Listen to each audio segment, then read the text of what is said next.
Alright, you guys, this is Caro, and I'm gonna talk about overgrazing and desertification. So yeah, let's see how this goes.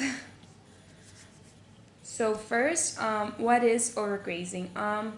Overgrazing is when plants are exposed to grazing for too long, obviously, without sufficient recovery periods.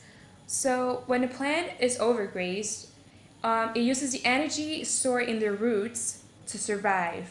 And by using the only energy they have left that's stored in the roots, it causes the roots to die back, which eventually causes the entire death of the plant. So they seek for that solution because once they don't have enough water, they just grab the energy in the roots, but unfortunately that makes things worse, that causes them to die. So, easy question. What happens to the plants in an overgrazed area? Yes, I just answered that. So, I repeat, when a plant is overgrazed, it seeks for its only solution, which is grabbing the energy in the roots, which causes the roots to die and them to die. So, yeah. Now, what is desertification? This is pretty obvious. I'm guessing all of you know what desertification is. Desertification is the conversion of marginal rangeland or cropland to a more desert-like land type. So it's a gradual ecosystem degradation where plants, animals, resources such as water and nutrients, they are stressed beyond their ability to adjust. So that's what desertification is. And in this picture you can see it's like a very severe case of desertified land, but you guys get the idea of what desertification deserts are. Okay, now this is kind of the process of desertification, which I'm going to try to explain to the best of my ability. So desertification occurs gradually. The physical characteristics of a land undergoing desertification includes progressive loss of their vegetation, also the loss of agricultural crop because of drought. Also, it results to the loss of topsoil, which is called deflation.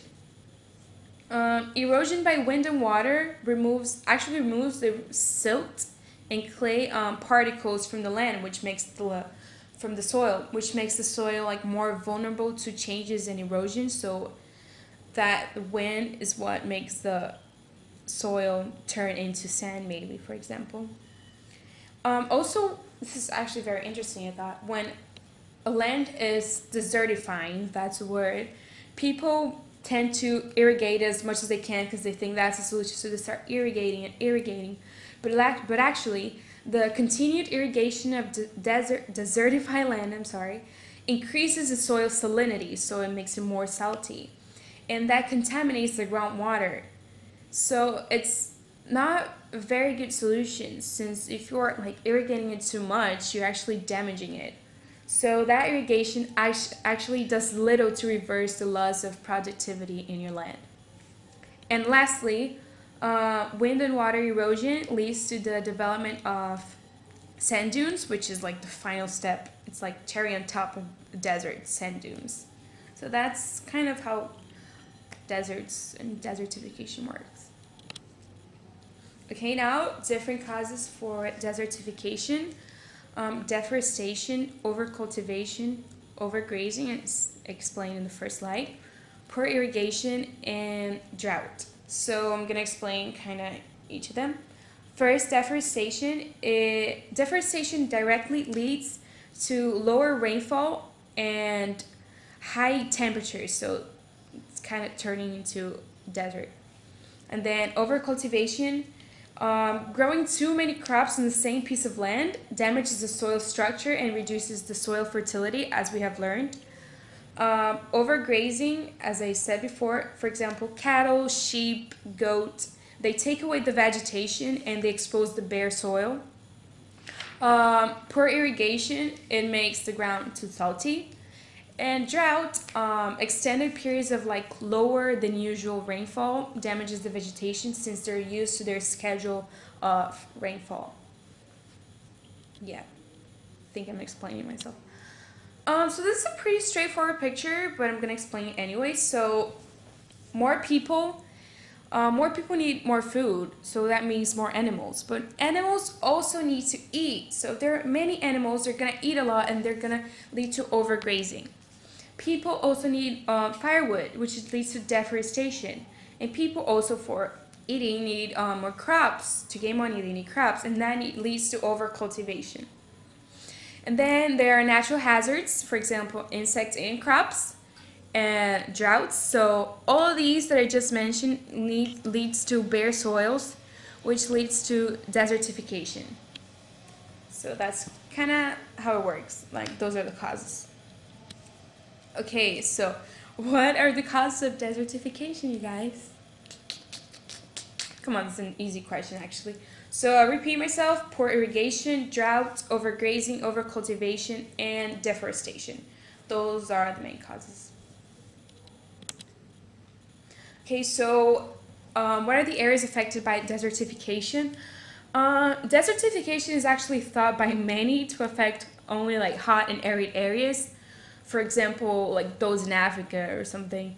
But this problem actually occurs on every continent except obviously Antarctica. And 70% of drylands around the world have experienced the soil degradation, and that's 1/3 of the planet's surface. So that's a lot. So these three are kind of examples of deserts, and yeah.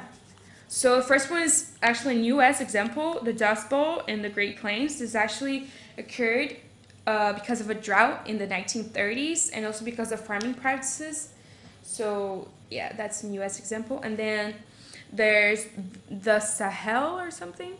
It's in Africa. It's actually near the Sahara Desert. And then there's the Gobi Desert in Asia. And I'm going to show you pictures right now. All right. So this first picture is the Sahel. The second picture is a very old picture, so it's the Dust Bowl in the U.S. And this last picture is the Gobi Desert in Asia. Okay, now, after all the damage has been done, how can we restore those lands? So this is pretty, kind of easy, I guess. So to restore a land would be protecting it from further disturbance, controlling erosion, repairing the damage that has been made in the soil, the addition of proper microorganisms, so actually adding microorganisms that would benefit the land, protecting plants, and there's also just new practice called desert greening. It's kind of the same as the rest of the techniques to restore land.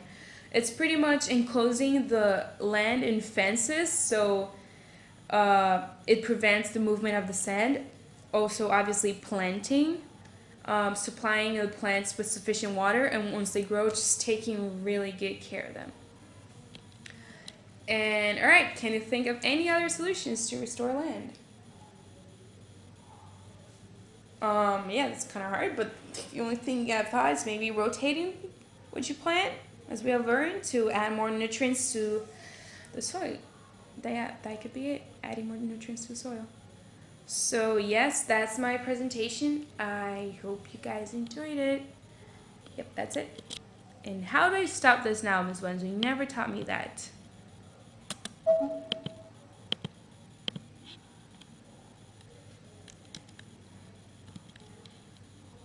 Oh, honestly, how to stop this?